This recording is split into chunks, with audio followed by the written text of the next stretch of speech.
À M. Servat, qui souhaite la bienvenue, je ne l'avais pas vu. Merci, Monsieur le Président. Bonjour, chers collègues. Une mission préfectorale pour Marie-Galante. C'est une demande de renouvellement d'une mission préfectorale qui avait déjà été acceptée, notamment par la majorité présidentielle, qui a pris fin le 1er novembre 2022 et qui a été, de l'avis des élus locaux, de l'administration, du ministère et aussi de moi, qui suis député de cette circonscription, un succès. C'est utile pourquoi une préfète ou un préfet pour Marie-Galante, ça permet de mettre de l'huile dans les rouages administratifs. Ça permet par exemple de faciliter l'accélération des procédures. Ça permet de faciliter la mise en place du CRTE, contrat pour la réussite de la transition écologique. Ça permet de faciliter la cohésion sur la modernisation d'une usine sucrière à Marie-Galante.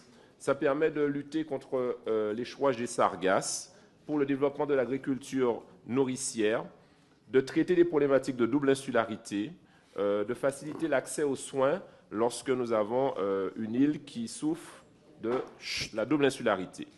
En fait, c'est une mission qui se fait en lien étroit avec le préfet de la Guadeloupe et le sous-préfet de zone. Et c'est une mission qui renforce la présence de l'État déconcentré pour faciliter la décentralisation plus pertinente. Et c'est en ce sens que je souhaite que vous puissiez regarder de façon bienveillante cet amendement. Merci. Monsieur le rapporteur.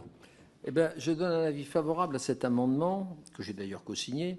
Je rappelle que cette mission préfectorale avait été mise en place suite à l'incident industriel survenu le 14 avril 2021 à l'usine sucrière de Marie-Galante. Un comité technique avait alors été mis en place pour la réparation et la modernisation de l'usine, mais aussi pour redynamiser la filière canne-sucre-rhum, remobiliser les planteurs et développer l'île. Il semble important que l'État soit présent au plus près de nos territoires, notamment lorsque la continuité territoriale est en jeu, comme à Marie-Galante. Je rappelle, pour ceux qui ne connaissent pas la Guadeloupe, Marie-Galante, c'est à une trentaine de kilomètres de la Guadeloupe. Il y a 10 000 habitants, un peu plus de 10 000 habitants, voilà, qui se caractérise par une double insularité vis-à-vis de la Guadeloupe, mais aussi de la métropole. Donc, avis favorable. Est-ce qu'il y a une réaction? Pas de réaction. Je propose qu'on passe au vote. Qui est pour? Qui est contre? Adopté.